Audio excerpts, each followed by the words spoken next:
Well, good morning, and thank you for coming here on a Friday morning. I know it's not easy, especially with traffic down here. So, welcome to the launch of the 2025 Latin America Country Risk Index and Analysis. It's our second year doing this. And before we get into the presentation of the actual study that we've been doing, I wanted to start by thanking and introducing our founding director of the Adam Smith Center for Economic Freedom, Carlos Diaz-Rosillo. Really, it's been his vision and his support for the study that has allowed us to really expand it to a number of countries since we started, and in both in geography and breadth, and the amount of work that we've been able to do has been a great part to that commitment to the research that the center has been able to do. So with no more to be said, let me introduce you to Carlos Diaz-Rosillo to start the program.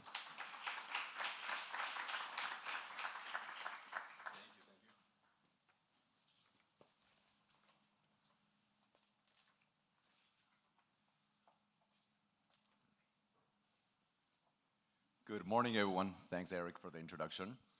I'm going to be just very brief so that you can spend the bulk of the time going over the results of this amazing study. I'll just tell you for 2 or 3 minutes a little bit about the center and what we do. As Eric mentioned, I'm the founding director of the center. We were created by the legislature and the governor of Florida about 5 years ago to work at the intersection of the public and the private sector to promote the study of thoughtful policies that create greater economic freedom.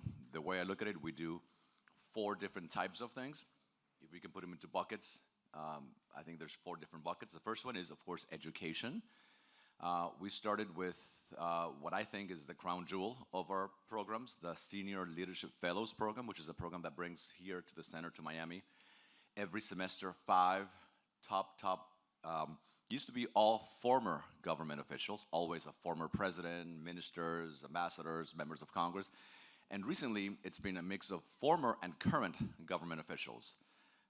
This semester, for example, we have the former president of Mexico, we have the current Minister of Industry and Commerce of the Dominican Republic, the former Deputy Minister of Defense of the Czech Republic, who is about to be named. It's not official yet, but he'll be named very shortly. The Czech ambassador to the US.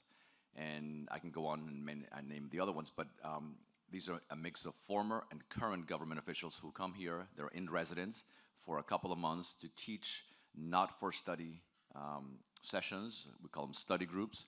And the great thing about them is not only the people who teach them, but the fact that students are there because they want to learn, not because they get a credit, but because they simply want to learn from these amazing public servants. Recently, we launched this fall, in August, our bachelor's program, a Bachelor of Science in Business and Government Leadership. And next fall, we're going to launch the Master of Science in Business and Government Leadership, which is a unique program that is sort of like a combination of an MBA and an MPA. It's not an MBA and it's not an MPA, but if you take elements of both, students are going to get a good sense of what are some of the skills they need to be successful public servants and successful business leaders, whatever they choose to do, with a strong emphasis on communications. So it's a truly interdisciplinary program. We have executive education programs all over Latin America, and now we're beginning to expand to Europe, where the instructors of these programs are these public servants, the former ones and the current ones from the countries. We've done them in a number of countries, and we target people who have expressed an interest in being public servants and top CEOs from different companies. So that's what we do on the educational side. We do a lot of public events as well. We just co-hosted on Wednesday and Thursday a pretty amazing forum, the America Business Forum, that brought to Miami 16 leaders in the public sector, the private sector, entertainment, sports. We had President Trump, we had President Milei, the president of FIFA, Messi, Nadal, Serena Williams, a number of leaders who have excelled in their fields. And so we do a lot of public events. This is our biggest one, over 12,000 people, but we do small roundtable discussions, events like this one. And so we do a lot of public-facing events. Third, of course, research, and we're here for a research product. We have the pleasure and the privilege of being able to now publish on a regular basis a number of studies like the one we're going to hear about today. But we also have the Index of Bureaucracy, which is an annual publication that looks at the bureaucratic burdens that countries impose on small and now medium-sized businesses to open the businesses, to maintain the business, and going forward also to close the business. We're now in over 20 countries and growing, and of course, this Latin America country risk index and analysis, which started with 5 countries, then 6, now we're in a dozen countries and we're expanding. And then fourth, we want to provide a platform for public servants so that if they have a public policy issue, whether it's a governor or a president or a legislator, the idea is that they come to us for data, objective data, analysis. Of course, they make the decision, but the idea is that we provide the information they need to make a more informed decision. So these are the 4 things that we work on, and I'm really, really excited to be able to launch this new version of the Latin America Country Risk Index and Analysis, which is a study that we began a couple of years ago under the leadership of Eric and Eduardo. Thank you for taking on this tremendous responsibility. I'm going to highlight a couple of things, and then I'm going to get out of the way, and they're going to discuss the study in more depth. Let me highlight a few key findings from the study. And I think the main one is that this year's analysis shows that organized crime remains the most significant risk in Latin America. When business leaders are looking for reasons to invest or not to invest, it shows that organized crime is at the top of the list, with criminal networks continuing to undermine state authority, erode public trust, and threaten stability and investment across the different countries of the region. Second, of course, as we can expect, economic uncertainty. It's pretty clear that economic uncertainty persists, with high unemployment and inflation rates across the region. They've gone down. Inflation has gone down, of course, but it's still pretty high. And both the unemployment rates and the inflation rates present immediate challenges and contribute to modest and short-term growth projections, far more modest than other parts of the world. Yet, there's reason for cautious optimism. The mid and long-term outlooks have improved recently, and they're driven by expectations of steadier conditions, of course, depending on the country, and more business-friendly policies following recent national elections in different countries in the region. Third, the study underscores a deepening crisis of institutional trust. Confidence in political institutions and state authorities has reached fairly low levels, historic lows, with every country in the study, every single one of them, ranking at either the alert or the warning levels, as you're going to see in a few minutes. This reflects significant concerns about democratic governance and state capacity to deal with the issues affecting the countries. And finally, geopolitical dynamics are reshaping the region, as of course we can imagine with this great power conflict between the United States and China, and the concern on the part of the United States about the growing influence of China in the region. While this has heightened external pressures, it also creates opportunities, we believe. Nations that strengthen the rule of law, that invest in education and infrastructure, and enhance security stand to benefit from global supply chain diversification and emerging economic realignments. One of the things I always talk about when I talk about nearshoring is the tremendous opportunity that nearshoring presents. But American companies are not going to go to the region if the governments of the region don't provide the things that they need, such as security. Security both in terms of legal security, rule of law, but also physical security so that the workers can go from their home to work and from work back to home. If they don't provide infrastructure, not just physical infrastructure, but critical infrastructure, if they don't provide incentives for these companies to relocate to the region. So the opportunities are plenty. There's a lot of incentives on the part of the US for these companies to leave China and go to the region, but they're simply not going to relocate unless the governments really have a concerted and coherent strategy. You would think that the biggest beneficiary of nearshoring or this push to bring companies to Latin America would be Mexico, for example. It hasn't been. The biggest beneficiary of the companies leaving China are actually Vietnam and Cambodia. neighboring countries to China, not to the US.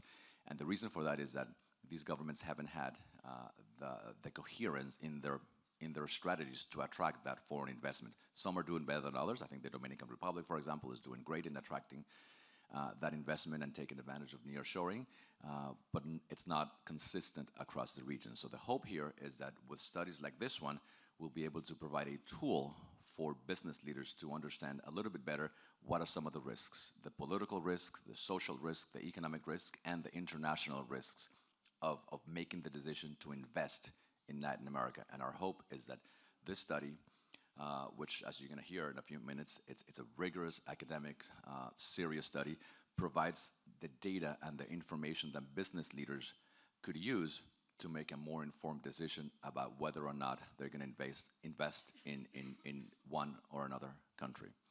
So thank you, Eduardo. Thank you, Eric, for taking a leadership role in this study, for growing it consistently. Hopefully when we do this again, we'll be talking about hopefully 24 countries at least, and eventually not just Latin America, but throughout the world, because we want to be that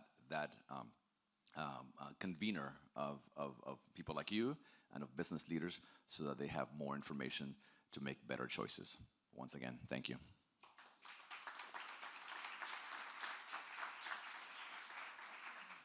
Well, good morning. I'm Eduardo Gamarra, and I'm one of the co-authors of this project. I want to. I know Carlos is gone, but I want to thank him for the support he's given us for welcoming this project at this center and at FIU.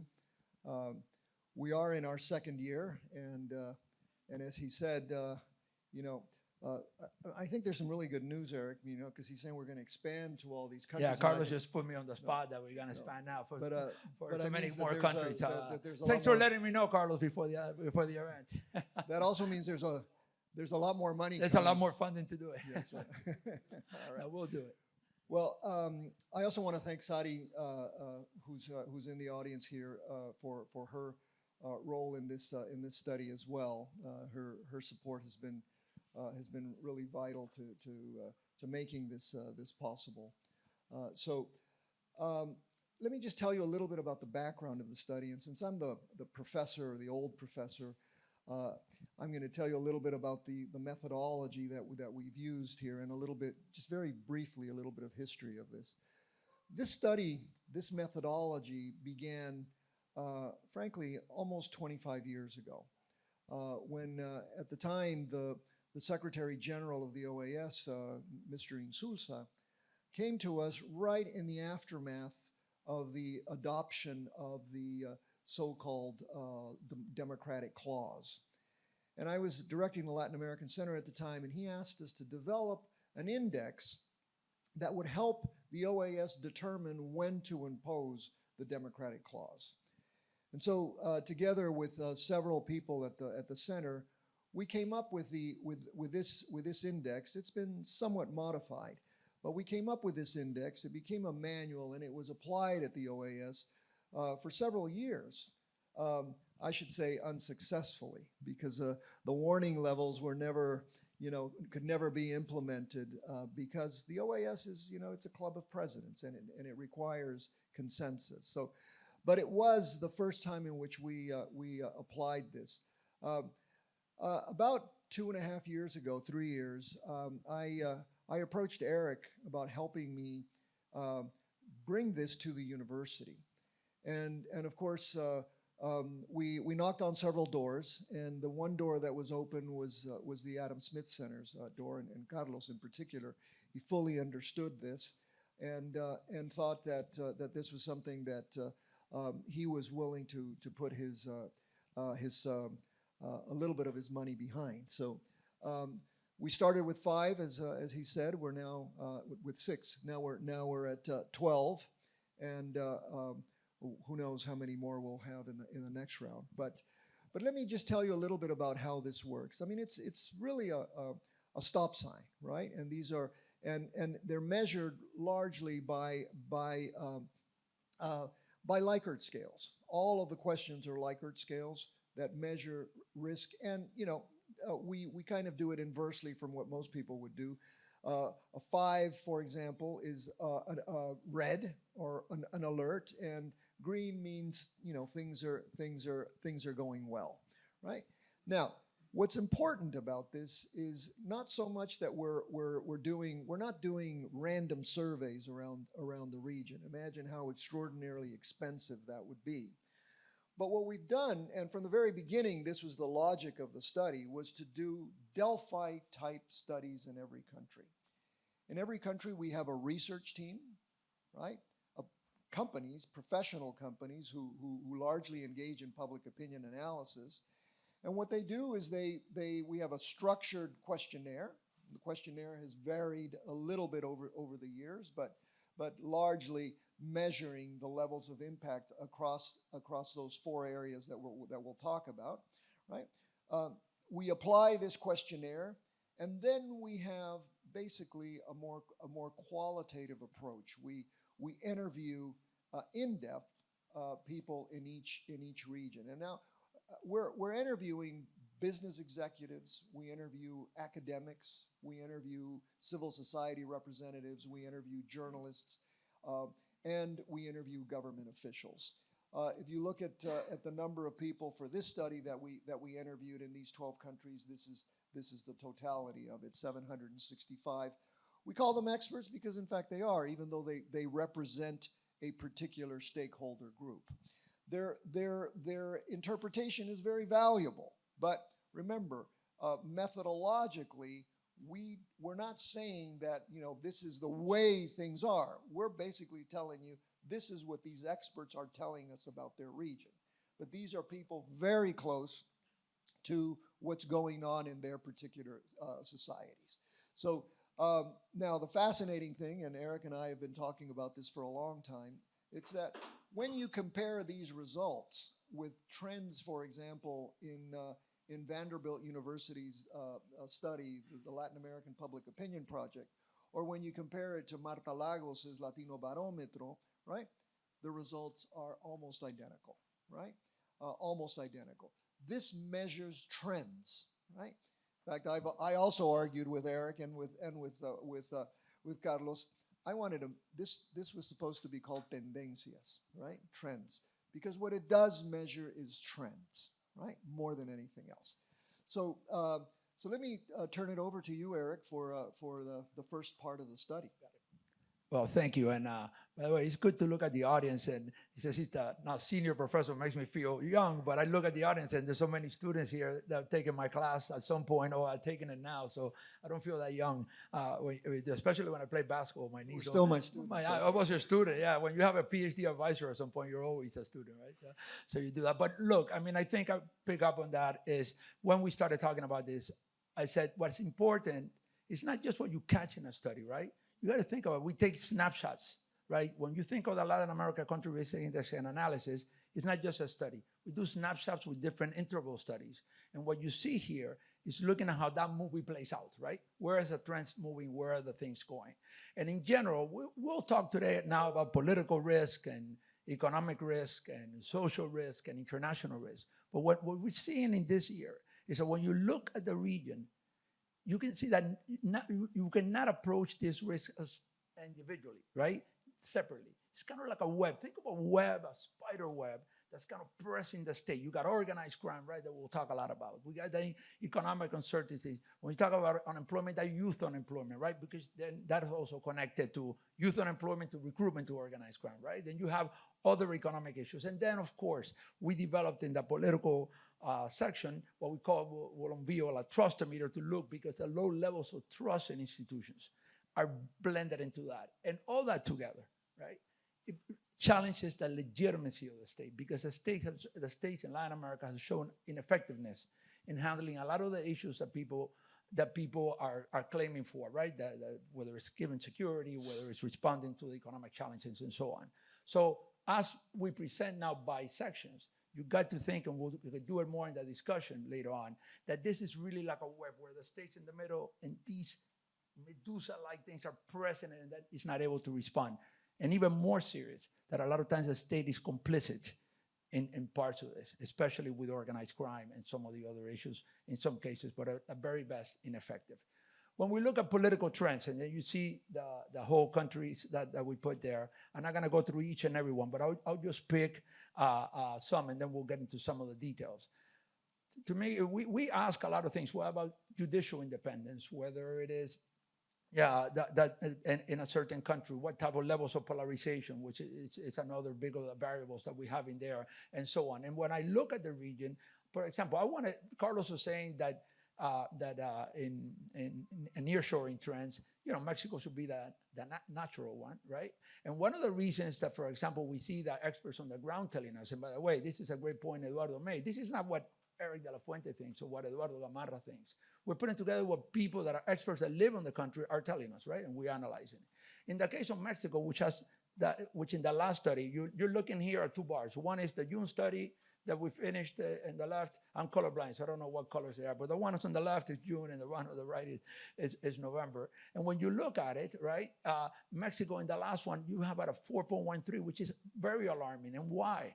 Because there's a lot of sense that the judicial reforms are undermining the independence of the judicial institutions, the overreach by the executive branch of the government, and a number of other perceptions that state authority is not responding on the one hand, and at the same time is not independent, a lot of the institutions, right? And so you get a certain levels of political risk that is very high. And why is that important? He said, of course, academically it's important, but why would it be important if you're investing? If you're investing $10 million in Mexico, it's important because how secure are your contracts? What's going to happen when you have a dispute, right, with implies the governments and so on. So this is important in many ways. And you see that in the case of, and I just put out Mexico, but we see it across the board where it continues to rise to be at the highest at the end of the year. On the other hand, if I look which one has the lowest, and it doesn't mean that by any means it's not in the warning department, but it's the Dominican Republic. And they look at political stability that is taking place there, right? The infighting between the executive and the legislature that in other parts might be higher. They look at the ability of investments being feel more secure. So you see a less of a political risk. It doesn't mean that there isn't, but you see at different levels. So I wanted to just draw a contrast. We can go into individual countries later in the discussion. But what I really wanted to dive in the political part is a new diagnostic tool that we developed this time around. So we've been measuring trust for since the beginning of the study, right? And the idea is where's this trust move? Because trust is important. Trust, and this level of trust, we're talking about trust in political actors, trust in political institutions, trust in political parties, the people that run the country, right, the government. And when you look at it, and I didn't do that. Somebody smarter, somebody more capable of me were able to do that. That was didn't work, but it'll be a one. No, you look that it's in the real, not in the warning category where it had been, it's in the alert category. And what we're seeing is that this is no longer just about trust. Latin American citizens, for the most part, do not believe they're being represented. We have a representation crisis.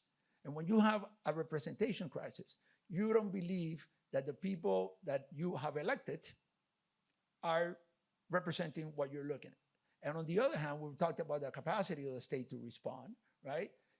The most perception is that the state does not have the capacity to provide the basic of what a state should do, which is security, which is, and Eduardo will talk a lot more about organized crime, to respond to that basic security, providing justice, right? You don't believe in the institutional system, and so on. And of course, deal with a lot of the economic challenges that the region is important. And this is key, because if a society loses its legitimacy, then you have a number of problems where it is, you're a company, why should you care about this? Well, if you need a reform that might impact your business, that might impact the way, whether it's to clear bureaucratic hurdles, for labor reforms, or fiscal reform with fiscal deficits. Well, there's usually a lot of pain going on as you do the reforms. If the state doesn't have a legitimacy, people don't believe you're acting on their behalf, then this can not only not go through, but could create social unrest. And you see that mix that is taking place throughout. And I think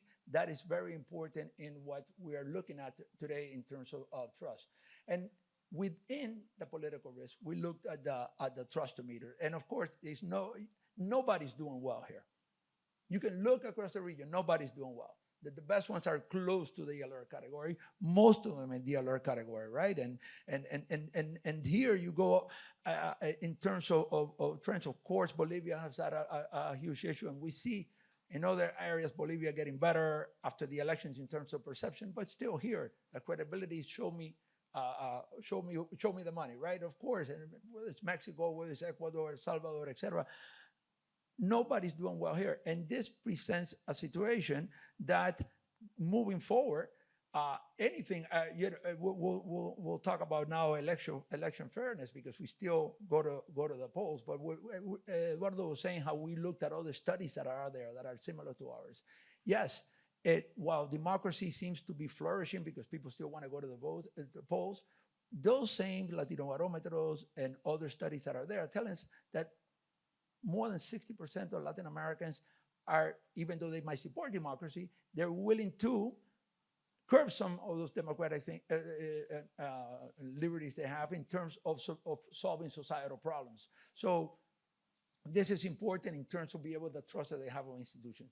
But the paradox here, the paradox that we have in the same part is that Latin America still believe in the concept of democracy, and they still want to transfer power via the ballot box, right? And you saw it in the elections. There were elections in Argentina. What we did was we looked at the countries that had elections in 2025, and then took a peek of who the elections that are going to have in 2026. And what we see is that across the board, if you see by the November study, Latin Americans believe that the elections were fair, that they picked their leaders, right? Whether it was in the legislative elections that just took place in Argentina, whether it was in Bolivia, which was at the highest because it was being questioned, right? Can the system hold, right? Before, and we saw the election of Rodrigo Paz recently in Bolivia as well. Chile is coming up in a couple of weeks, but there's a confidence that the system is electoral fairness and so on. And Ecuador, which really tinker there with a lot of risk coming out,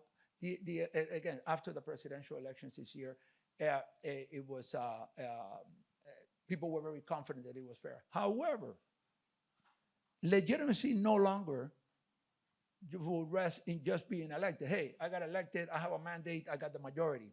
No, because what the trust meter is telling you is that the legitimacy will be in your capacity to resolve problems. Because yes, I want to bring you to power via the ballot box. Yes, you won many times in a second round. What can you do now?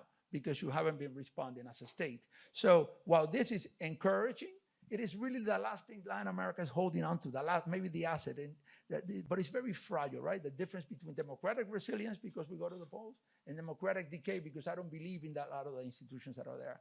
And just one quick peek at 2026, that you see that the average for the countries, and these are big economies, in Brazil, in Colombia, and in Peru, are much higher. Right? The people are much higher the risk. So what it tells you, to me, it tells me two things. Those that got elected, they were elected in fighting crime, in better the economy, and tackling unemployment. The window is not open forever. And the levels of trust are so low that if they don't deliver, it will put democracy in question whether it will happen. And the other part is, in these other countries, there's a lot of skepticism in Brazil because of the last election and because of the trial of President Bolsonaro. Now, Brazilians, there's skepticism in the system, not as much as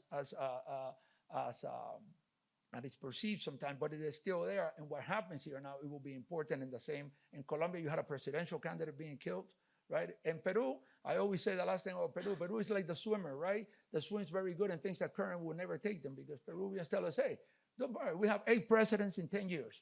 No problem, right? But because our central bank is very competent and macroeconomically, well, when the levels of trust are all-time low, when the levels of crimes are all-time high, that is very fragile. And you can go from thinking that you can swim because you have swam over the last 10 years in spite of political instability, but that can crumble very quickly, and the next elections will take place. I'm not going to get into all of these, but just a couple of things, and I'll point to Argentina. We looked at executive presidential contentious, and in Argentina has been going high. And yes, Milei is riding a wave, and we actually have been foreseeing when people People were confident in Argentina, were confident that Milei will win. This is before the elections. We did this, and they're confident, and you'll see that Argentina's economic thing is lower because of the reforms.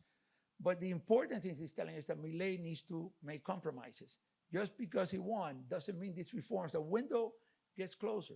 And he wins a lot because the other side doesn't offer much, right? What the preparedness had done for years and the levels of inflation and some of the things. But some of those fiscal measures that are very important to do and reforms, they need to be in terms of coalition. So that is a risk. And you see, that's what we should be looking at, looking forward in Argentina. How much will the government, coming off a fresh win and momentum, but that was Friday, will be able to reach alliances with other parties to really put the reforms, because there is contentions in there, and let's see how we go. Well, I'll go into the economic part as well, which is lower than the political risk, but still, I'll draw some things from there. Of course, again, look, political stability is connected to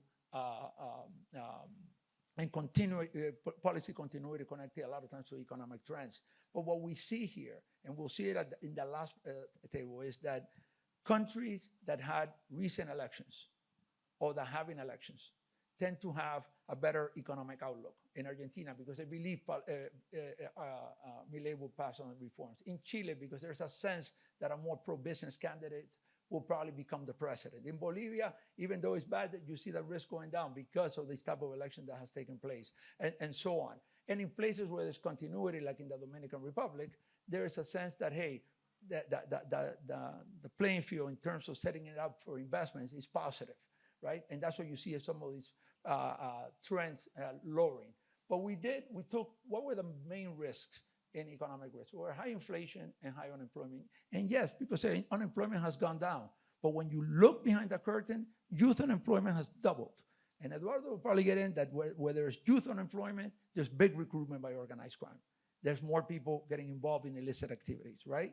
And organized crime is not just illicit now, it's involved in many licit businesses as well, right? So that's one thing in terms of the pressure cooker. The other thing is with inflation.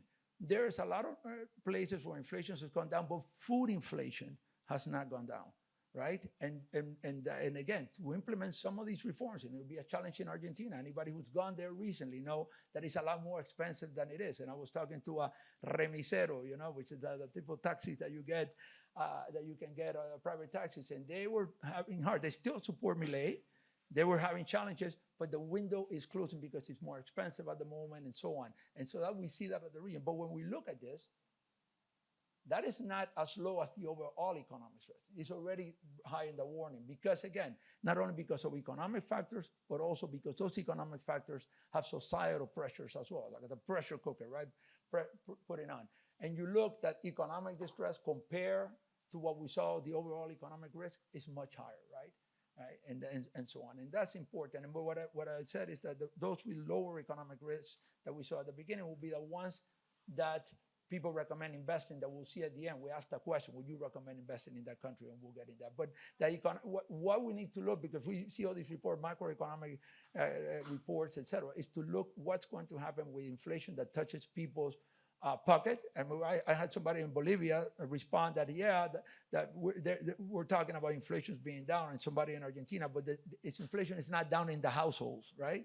And that is important when we go to the grocery stores and so on. So I think that is important but the one thing I would say is that economic trends went down, I was saying, in those places that had elections, because there's a hope that pro-business, pro-reform, spurred economic growth would happen.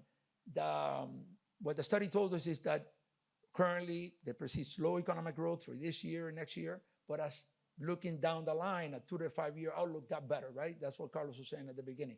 The outlook looking at the midterm, not at the short term, midterm and long term, looks a lot more positive than the short term.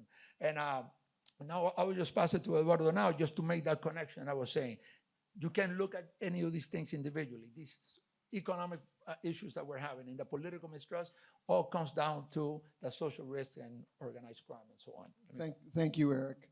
I just want to very, very quickly go through this because we're running a little late, and I think it'd be interesting with so many people here. You're probably going to be more interested in having the discussion with us than us lecturing a little bit more.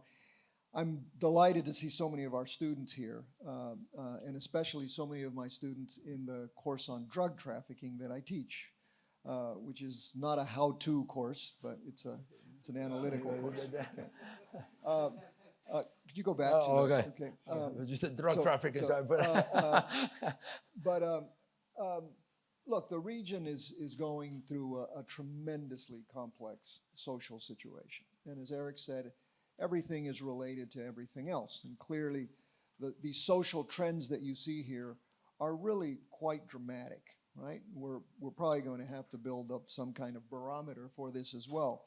But the reality is that you've got some very interesting trends in the region. This is sort of the average of a series of questions that sort of measures, right, how many demonstrations there are, people's perceptions about the importance of organized crime, and so on. So just so that you get a sense of how we come up with these figures, right? These are averages per country. Now, you see some interesting situations. For example, if you look at the Chile indicators, right? Chile has some relatively good, comparatively, right, good economic and political indicators. But on the social side, Chile is going through something that makes it much more Latin American.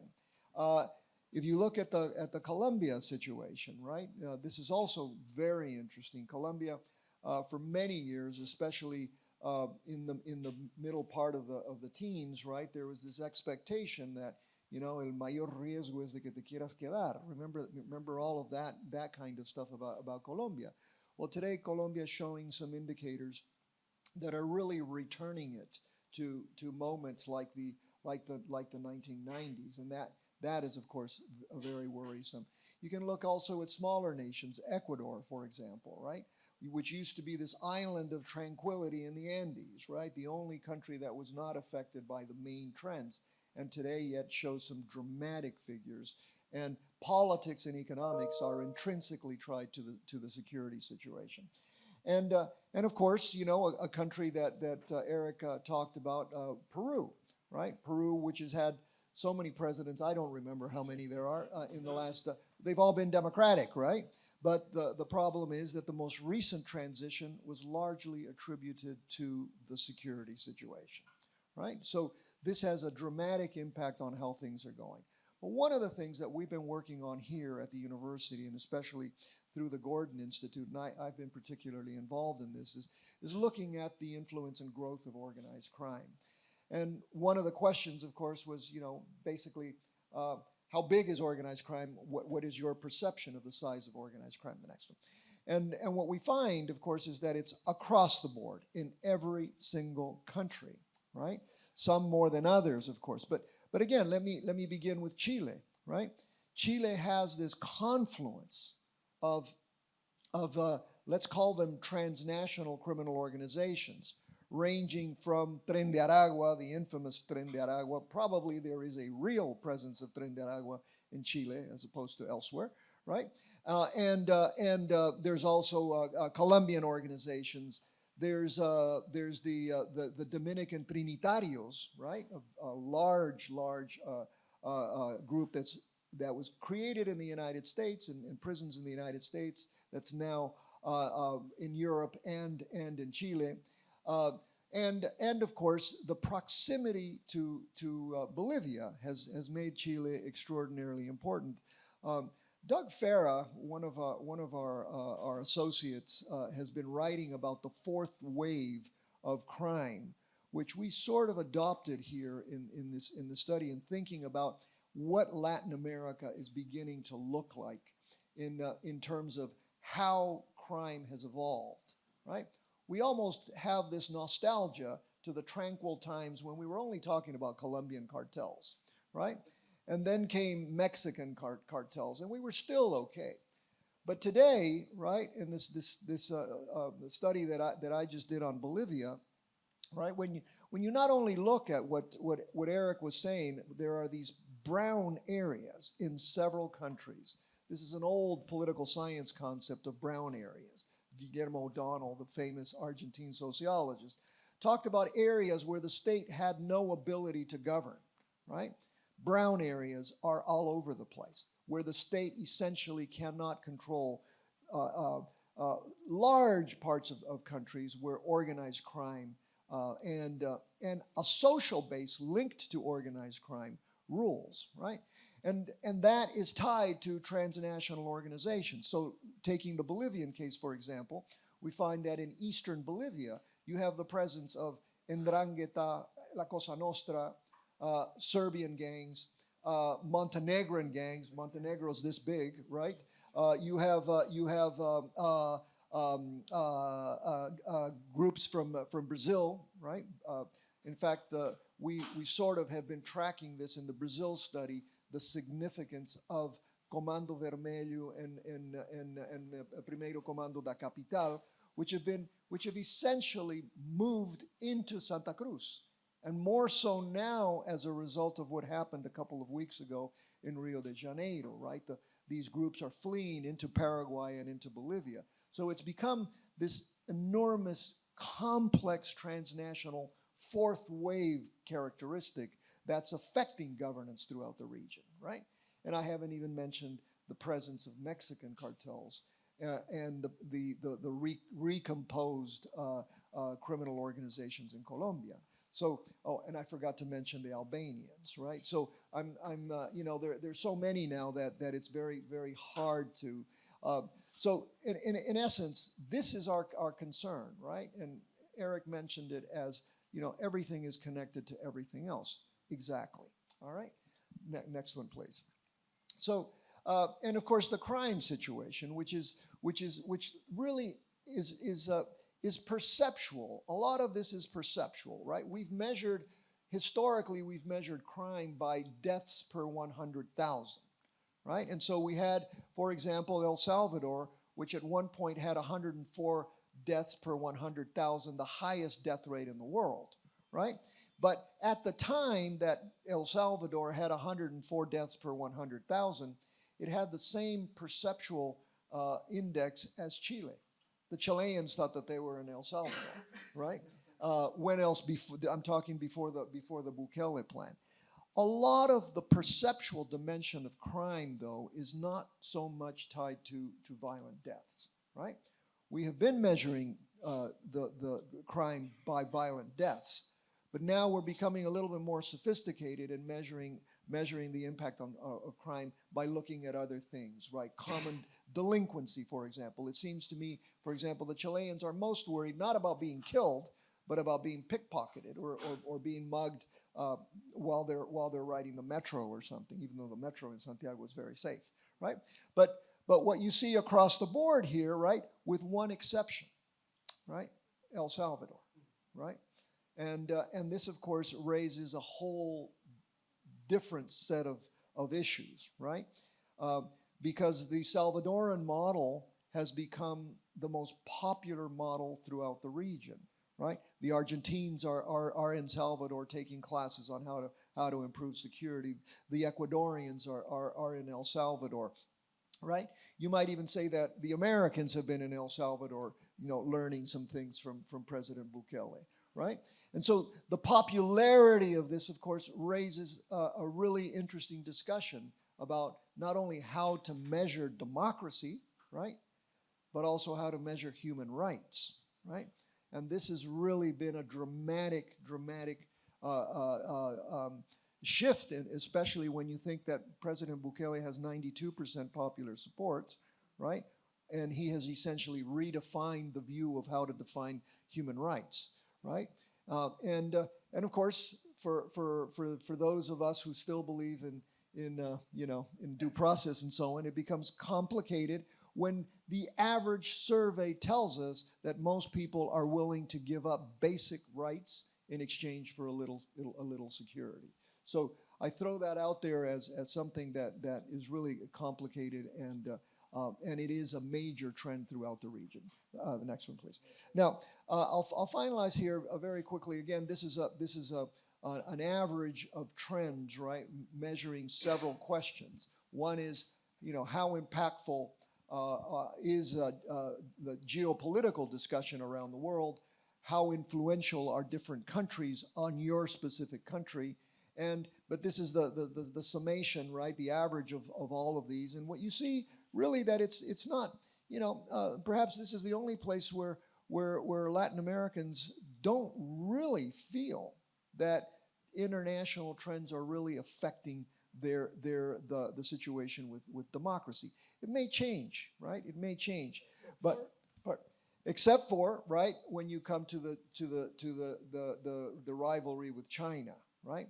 And this is really quite interesting, right? Because in fact, right, American policy has put China front and center, right? And what we find in the region, in fact, is that it's not that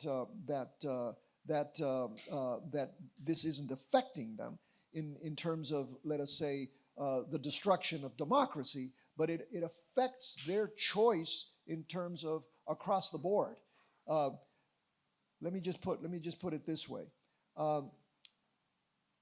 Bolivia is in the lithium triangle. Bolivia has essentially turned over its lithium industry to China and to Russia, right? It has to make a very quick decision, in fact, as early as tomorrow, about what direction this is going to take, right? Those are the kinds of choices that these countries are now facing, right? And so the risk level that we're essentially measuring is one that cuts across all of our other indicators, right? So let me finalize there and let you take on the investment. Right, and one of the reasons you see, just to end on the international risk being lower, even though that the geopolitical issue between the United States and China is high, is because in spite of that, the most important things that are perceived are local issues, right? Is organized crime, how influenced it is. The other day, a mayor in Mexico got killed because people involved in the avocado industry. So you're a company, who are you dealing with? Even in your own legitimate business, right? And whether the rule of law and contracts, so investors look at, is my contract gonna be secure? Whether it's strikes, whether it is, unemployment that might get to social unrest and so on. So yes, the international risk is not that it's not important, but it's just lower, because still, no matter what we look at, it is when you're gonna invest in the country what the local situation is like. A quick snapshot, this is the last slide, so we'll come in. What we try to do is we ask, on the left you see, hey, this is the average country risk that it had, and then the investment risk. And we ask, after you've done all the experts, after we've gone through all the risk, would you invest in your country? And we ask them, would you invest? Yes, or you not invest? No, or are you neutral, right? I mean, what would you say? And what we look here is the results we had in the June study and the November study. To me, the interesting part is just a few things that we highlighted, but of course, a colorblind person shouldn't be highlighting much because I see them, but I know them by here, right? So the countries that have the most encouragement of investing is the Dominican Republic, again, and you saw it on the low economic trends. I mean, you're looking at, I think, 76%, and it was high during the June study as well, right? You see Paraguay also being very encouragement. In that case, it's because it's the one country that clearly has sided with the United States, even though there's a lot of debates in Congress right now, in the Paraguayan Congress. They're the only country that recognizes Taiwan, by the way, but China is in pressure, and there's a lot of pressure on the agricultural lobby. But they feel they're trying to position itself into the friendshoring versus nearshoring, right? I mean, we look at a lot of the nearshoring possibilities of bringing business in the region has to also now do with these geopolitical directions. The Argentines, when we looked in the earlier study, they were not as encouraged, right? There were a lot of people were in the neutral camp by June. As we got closer to the elections, we took this, and I was saying, if it doesn't, the studies, and I got it, well, you got to do the results when you get them, right? We did the surveys before the elections. But there was already encouragement that Milei would win, even though there were questions about it, and the idea that the reforms will go through. So the encouragement on investment as well. Interesting that it does impact on geopolitical is that Panama. Panama, still more than half of Panamanians feel that investment is important, it's investment for the country. But it went from being the leading country in June, and then with as the whole canal issue with the Chinese evolved, a lot of people don't follow that it didn't go through, right? Because the Chinese are really pressured. Like we thought, there's a lot of focus on the pressure, so the Chinese are really pressured Latin Americans as well, and the issue that they might not be there to manage that rivalry well. On the other hand, you see, for example, a country like Chile, and Eduardo was mentioning about the organized crime. To Chile, it's the shock factor. The Chileans, when we started doing this, a lot of people were surprised that in our first study, it was already showing this, what we see now, the issue with organized crime and how it would impact investment. We've seen a rebound because if you look at the national campaigns, the elections will be on the 16th, the candidates that are likely to win are trying to compete. Who's going to be harder on organized crime? Who's going to be harder on immigration? Who's going to be harder on controlling crime and so on, and for the country to come? And there's a sense that a candidate like that will win probably in the second round, so it gets well. If you talk about connections, the countries that have more people recommending against investing is in Mexico, where you would think this is one of the most thriving, biggest economies, right, in Latin America. But we looked at the political risk that we talked about before, the social risk, and the overall sense is that, hey, it is very risky to invest in Mexico and so on. And I think it's important. I do want to point out Bolivia, which of course ranked up in June among the worst in all categories. I think elections matter, but if they perform well later. We see that, of course, it's still very risky, but it has gone down it has gone in the positive direction. And now you see they went from almost 70% of people saying not to invest to less than half this time around. Now, 49 is still high, but it's much better than 66, right?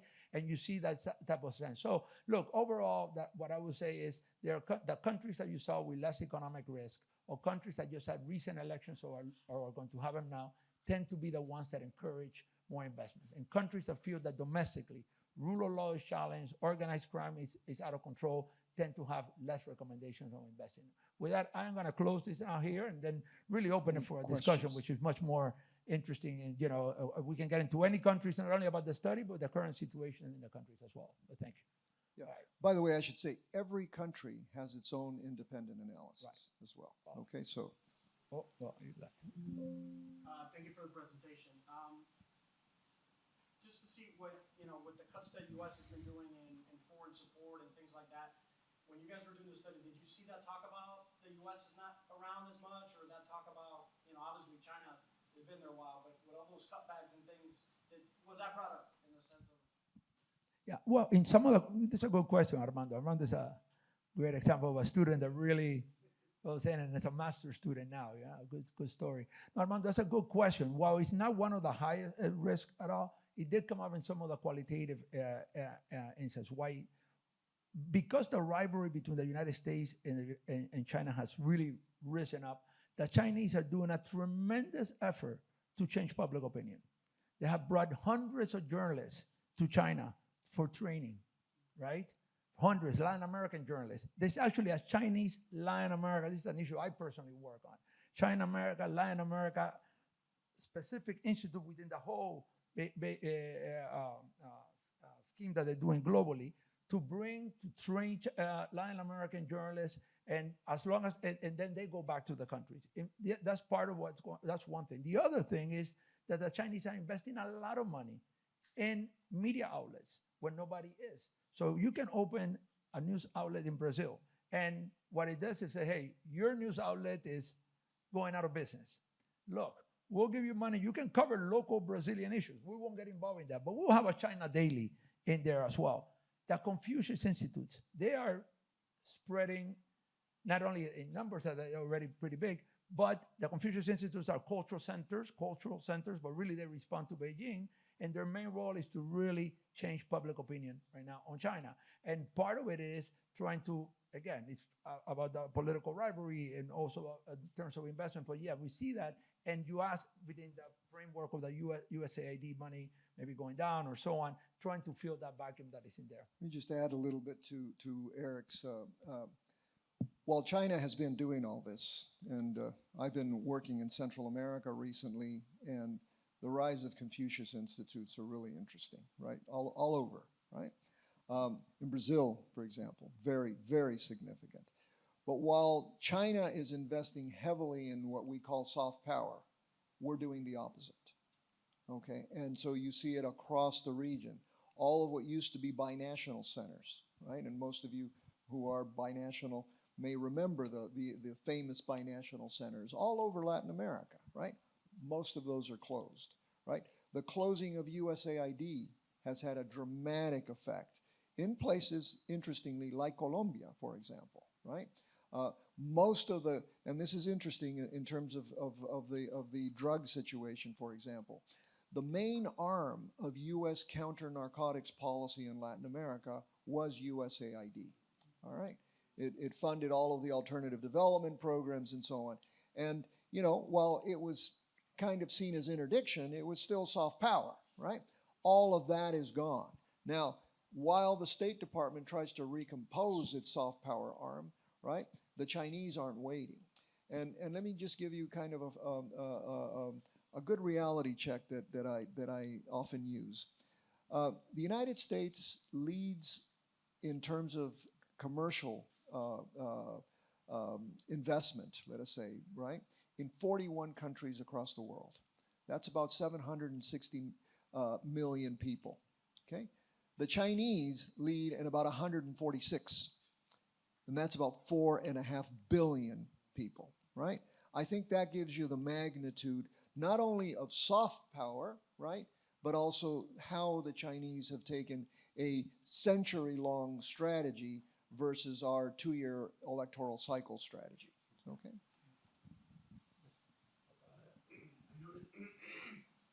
I noticed that in China they're implementing this kind of soft power policy in Africa.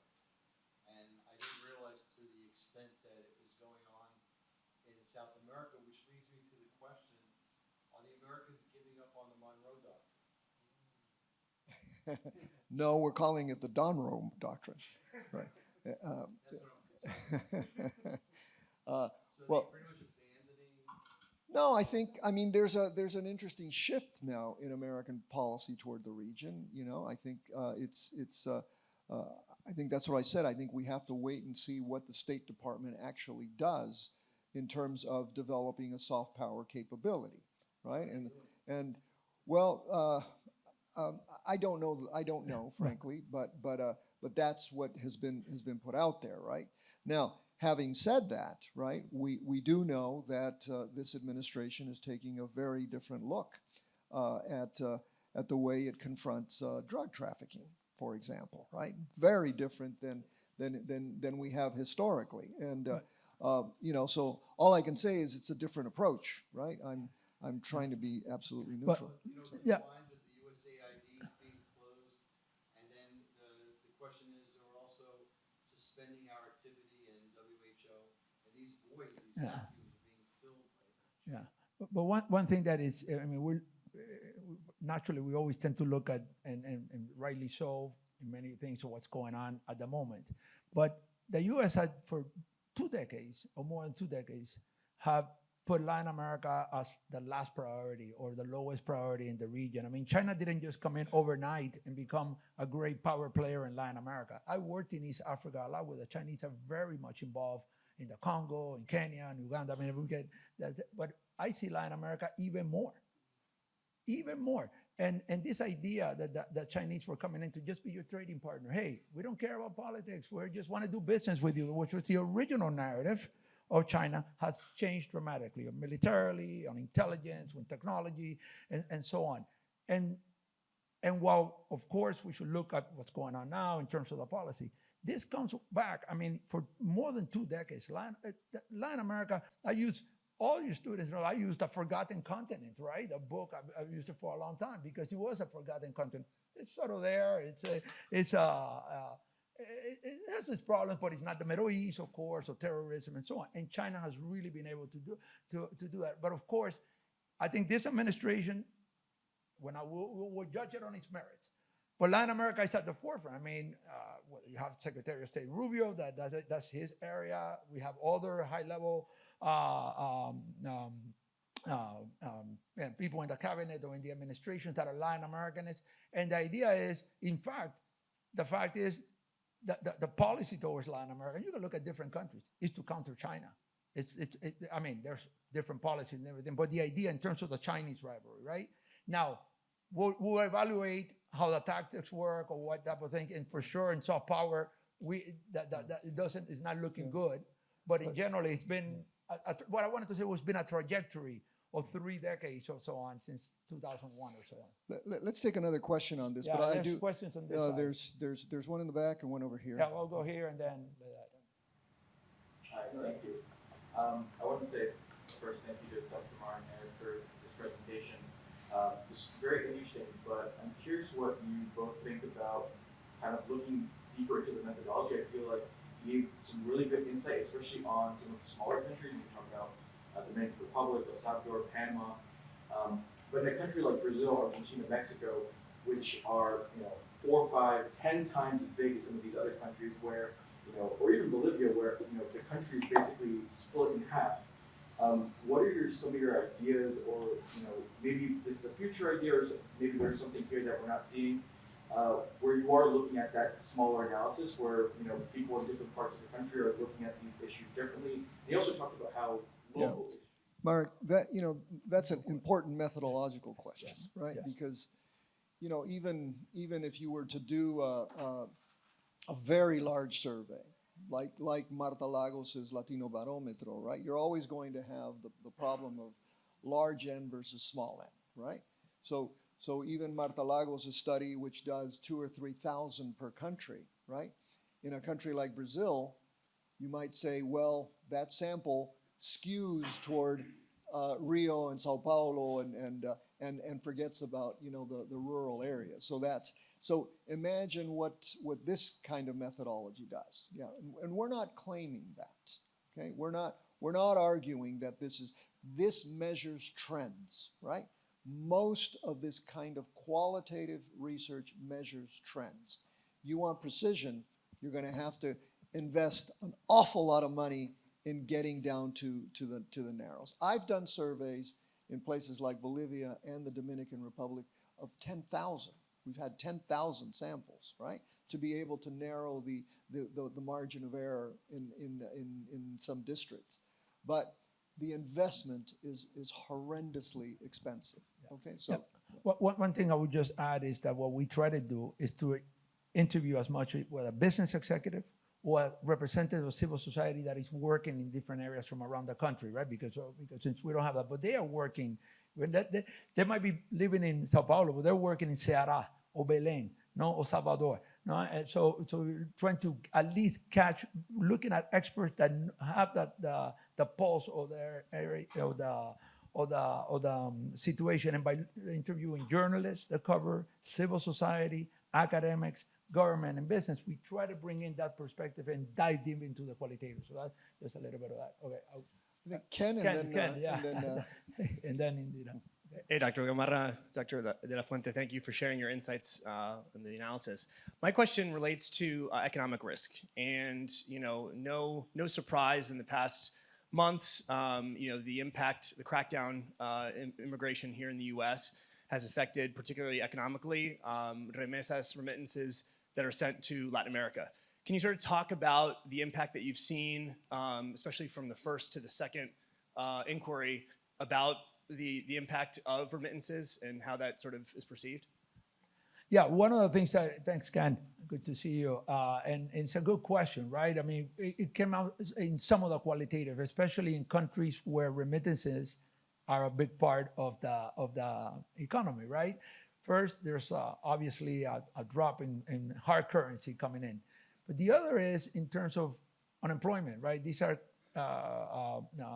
countries that need the money to invest in terms of social services, people that are unemployed, people that are being returned back, they don't have a job as well. So you do, maybe still early on to see what results will be, but certainly it's a concern. It doesn't come out as a huge concern because it's not, they're pressing other issues that are pressing, but certainly we did see it in some of the countries, especially in the countries that have a big reliance on the remittances. And I think this is something important to track because, again, especially when you look at areas like Central America where you do a lot of the security part, it's also other countries that depend a lot on remittances, or in the Caribbean or so on. And I think it's a fair point, and it's something that, in fact, I'm glad you bring it up. It's something that we've been discussing with the researchers.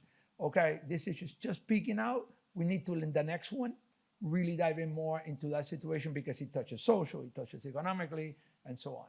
So, But Ken, on this, and Ken is also another former student. So, um, um, in Central America, one of the gravest concerns right now,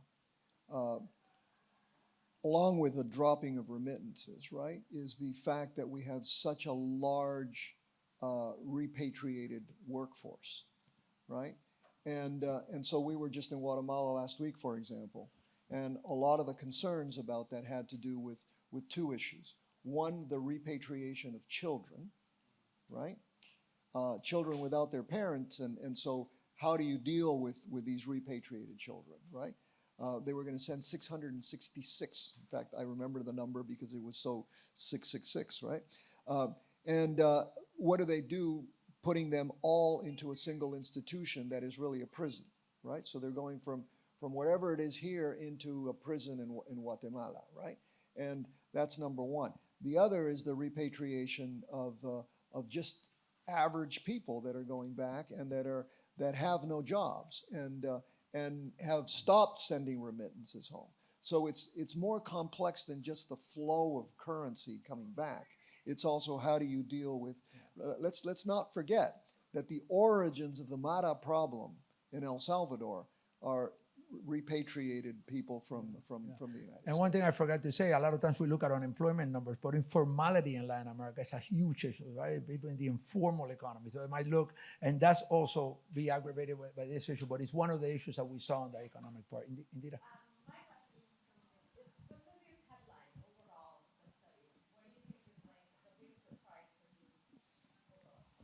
Go ahead. Look, I mean, I think the overall headline to me is, and I try to visualize things, right? Is, and I was trying to develop a slide for that, but I'm not that creatively. Is you have a state, and as the state's trust goes lower, it gets intertwined by all these factors around that is squeezing it to a point that it doesn't respond, that it's ineffective, that it is efficient, and that in itself then becomes a very dangerous loop, because if you have unemployment that leads to higher recruitment, and we asked in the question, the areas of biggest unemployment, more recruitment. You have those people being recruited. That means organized crime goes up. Does that mean then that investment gets low because you don't have, the guarantees, or you have the environment to do it? To me is, how does that web it went from being like a spider web to starting getting some more iron claws. Maybe it's what I start thinking about that. And the state not being able to respond. And what does that mean for democracy moving forward? That's a very, very difficult question to answer. Yeah. But I'll tell Indira, you. why are you asking this question? Yeah. Indira worked for me for But she's a superstar. let me just tell you that my headline is that liberal representative democracy in Latin America is reaching its outer limits. Okay, and that's, to me, it's exemplified not by virtue of the fact that you have rising authoritarianism, right, on the left and on the right, but that you have other things that are going on that are making elected presidents make difficult choices, right? Because what they need to do across the board, they have to face with an enormous economic problem of having to stabilize their economies. And they don't control their legislatures. And they don't control the streets. And so what it does is it forces them in many ways to have to do things that may not necessarily even be constitutional, right? And then the other thing, Eric noted that we neglected Latin America for 20-something years, and that gave rise to the Chinese, right? But we also neglected Latin America, and we forgot about organized crime, because parallel to this was this enormous emergence of organized crime. There isn't a country in Latin America that is not affected by organized crime. And so in dealing with insecurity and organized crime, it's no wonder that Bukele is so popular, right? It's no wonder that, and I've been polling this very question for the last 30 years, right? The one I told you. Would you give up a little bit of your rights in exchange for for some security. And it's always been the same, right? And the same in the United States. We would give up half of our Bill of Rights in exchange for security. I mean, this is perhaps, you know, something really quite frightening to understand, right? So, exactly. And can you fight these pressing issues without bending democratic norms? That is the also the question. Adam, you have your hand? Yeah.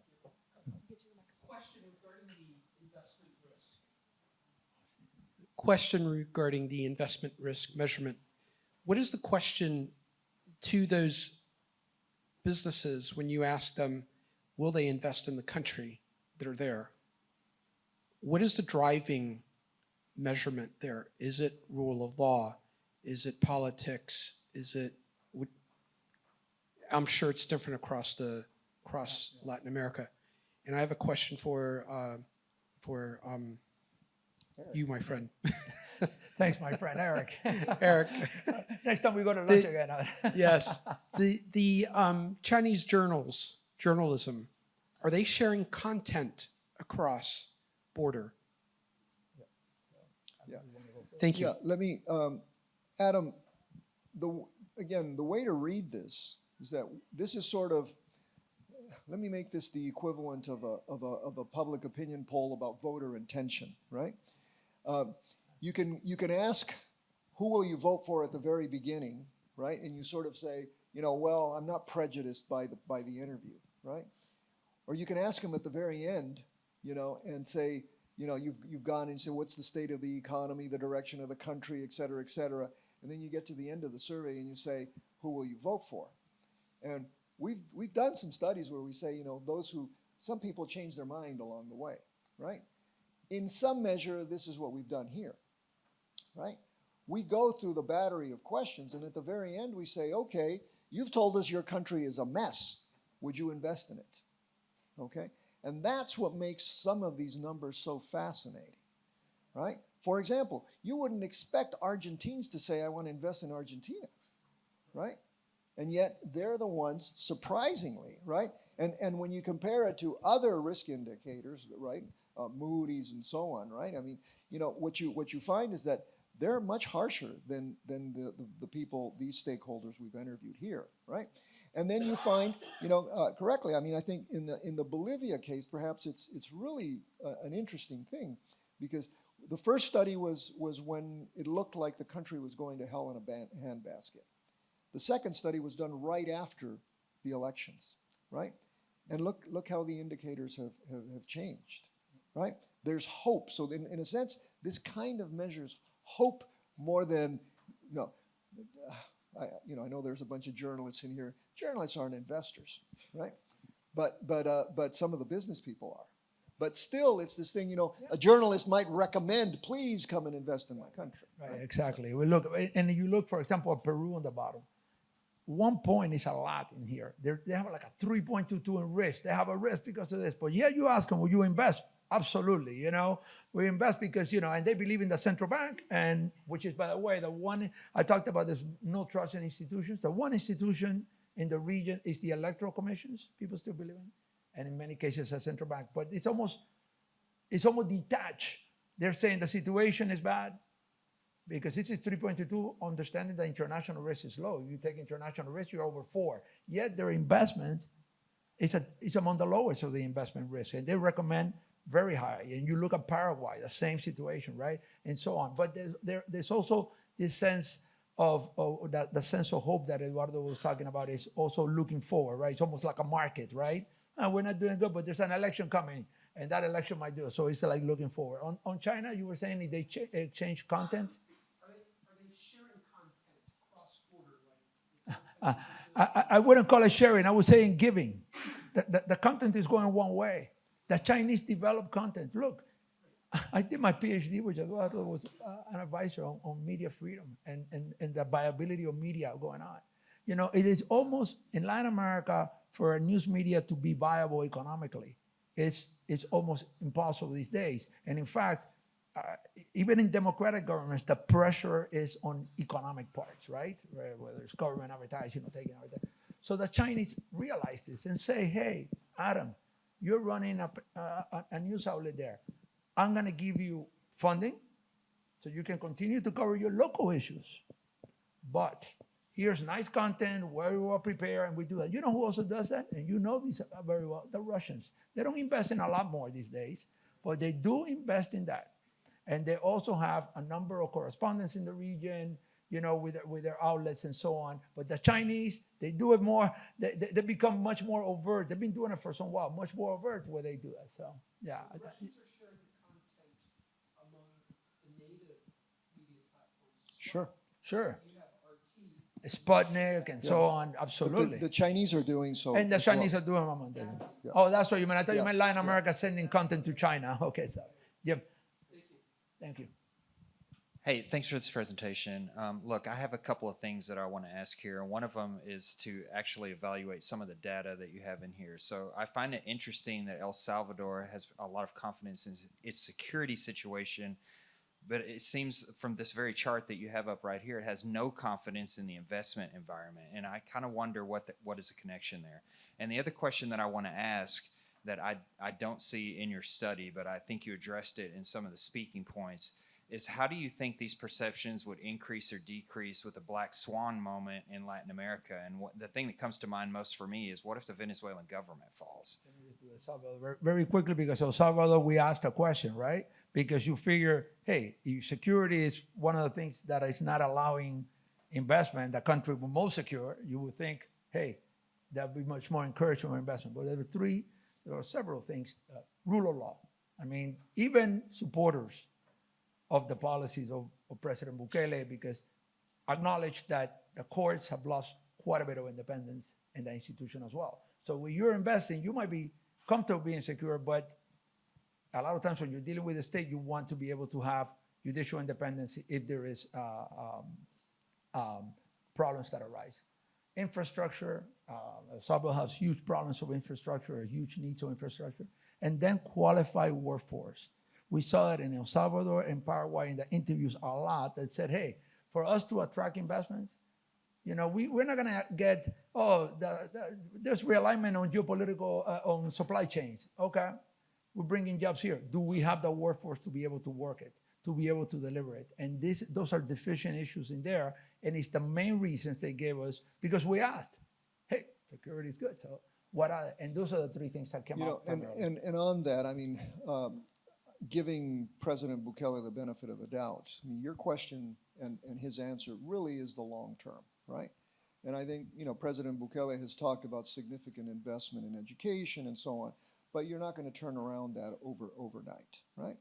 But on the security side, it really is quite interesting. I was there in May. I got a beautiful insider's tour of the security situation there. And what you find in El Salvador is really interesting. For example, you can go out at 3 a.m, have absolutely no fear that anything is going to happen to you. And you're probably, when you go out, you're going to run into American surfers, right? And you know, they're all over the place now. That's one of the, and so the perception of security, right, has improved dramatically. In fact, at the U.S. Embassy, the U.S. Embassy was telling me that their biggest concern today are American husbands who beat their wives, right, as tourists. I mean, they go to the embassy to complain, right, and the embassy has to intervene in those kinds of cases, right, which is very different than it was a few years ago. So there's no question about that. But from another perspective, and it happens to us in the very study, right? Journalists don't want to answer our questionnaire. Okay. And this is, you know, and there are others. Human rights workers. One of our subjects was arrested. All right. So that has, you know, it's a complex thing, and that's what I'm saying. The average person loves the security situation, but then it's affecting specific stakeholders in very different ways. So what was your second question? You had a... Black Swan. I'll let you take that. No, Venezuela, you want to talk about? You take that. Well, I'll give you my first take. Look, I mean, obviously, this is not one of the reasons it's not in the study. We would love to have it in the study, but if we are, imagine the ability to go into Venezuela and getting, first be allowed to go in or to expose the people that are doing, because the Maduro dictatorship would not, allow us to get that data. Look, this the issue of Venezuela in terms, for example, you take an issue like organized crime. This is beyond Venezuela, right? Because as we say in the classes all the time, we talked about states here today that don't have the capacity to respond, or that they are ineffective in responding. In the case of Venezuela, they are part of the organized crime institution. It's not about not having the capacity. They are part of the framework. That makes it a regional and international issue, because it's not just the situation in Venezuela or organized crime. How does it affect other parts of the region if organized crime institutions can use that as well?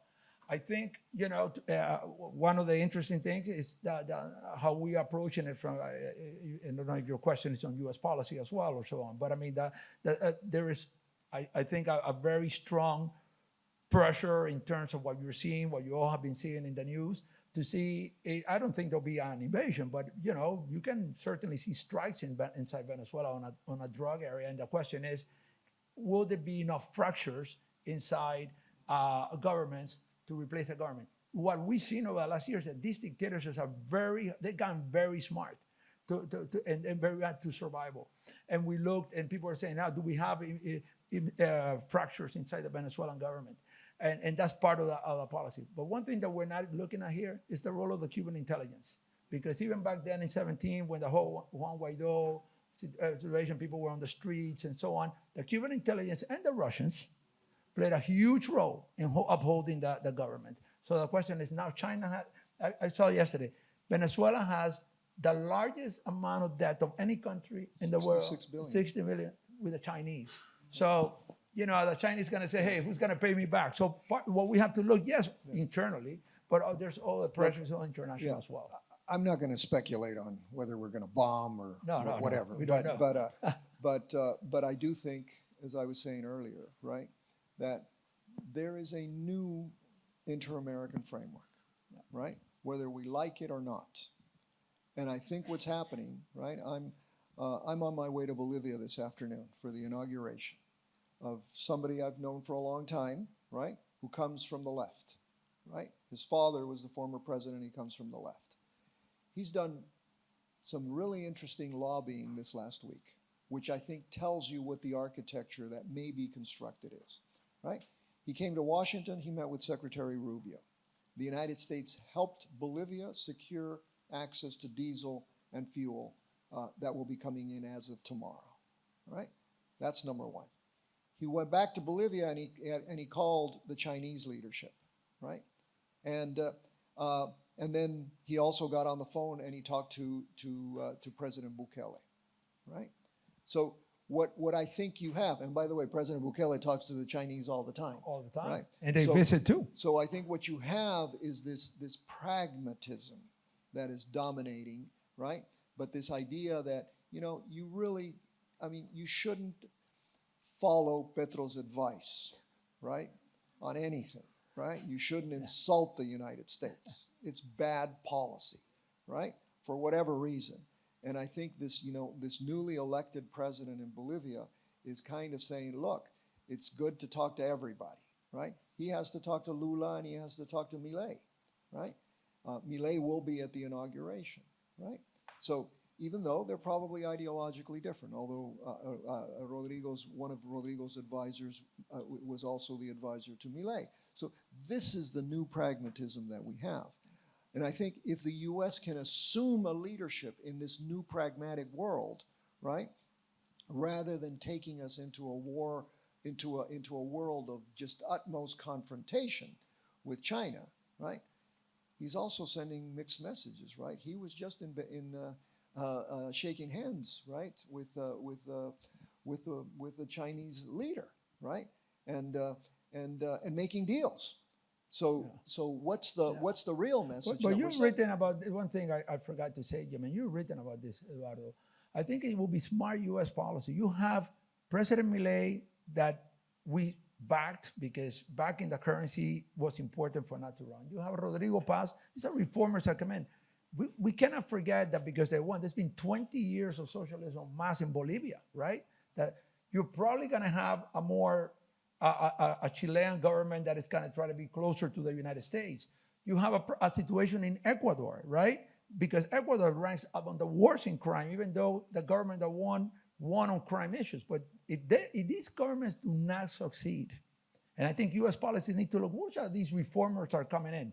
Milei in Argentina, or the Rodrigo Paz in Bolivia, or, after the elections in Chile. Let's see what happens in Colombia next year. It's likely, it's too early to tell, but it's not likely that the Petro wing is not likely to win.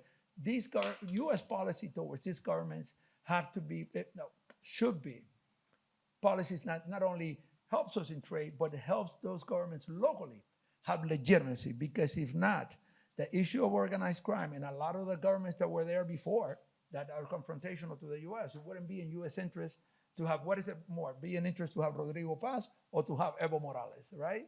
So, but we can have a policy of support of these governments that are more pro-friendly to the U.S., right, in that sense, and that are democratically elected, right? They're democratically elected as well. So I think when we look at the region, we need to look around and see which ones are those that are there and engage them now that we made the region a priority, not engage them, of course, helping them with security and the issue and some of the issues, but also thrive economically and deal with the social issue. Because again, remember the beginning, low trust. They're winning now, but that trust will go there. And what would happen what happens if Milei in 2 years gets voted out of power? Or Rodrigo Paz in 4 years doesn't get, in 5 years, right? In 5 years doesn't win. That is important to see which are the policies, and we need to look at the regions. And these are important topics that we should think of in terms of foreign policy, right? I think we can take one more question. Thank you guys so much for a wonderful presentation, very insightful. My question, we have mentioned Chile multiple times, and you just mentioned Chile in elections. They're having their election in November 16th, and I was wanting to know, what do you see as the possible outcome of this election, and do you see any possible changes in investment? Well, yes, so there's elections in 2 weeks. The right in Chile is divided. There are 3 candidates, right? That are Jose Antonio Caz, Matei, and Kaiser, right? But the current government of Chile doesn't have more than 30%, right? It's more than a center-left government. It's a more further left government body. Well, their candidate is from the Communist Party, not because nobody's calling her communist. She is part of the Communist Party. I think, we don't have a crystal ball. I think nobody will get 50% in the first round because the right is divided. You might get the headlines that the communist candidate won in the first round, because now what we look at is she doesn't pass 30%. She's not even as more popular than the current government that is not popular.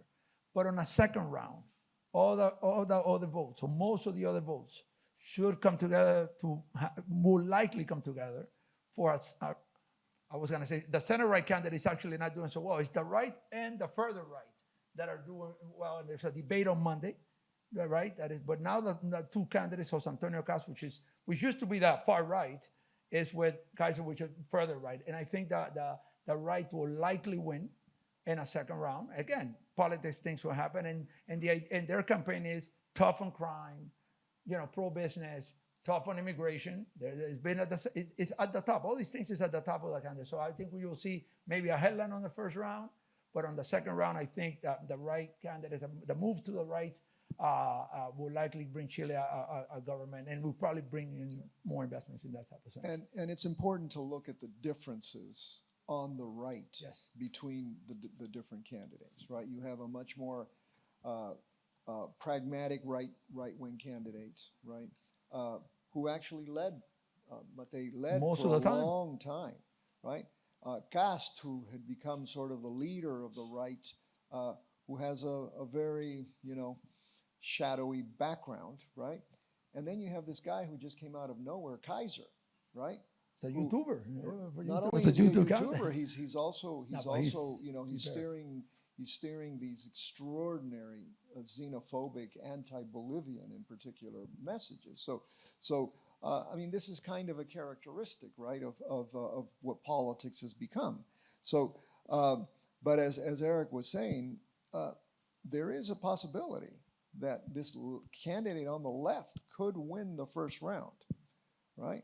And the right will inevitably win, I think. I don't think she has a chance in the second round. Well, you never know. But it still tells you how this electoral process is. But it also tells us something interesting about Chile.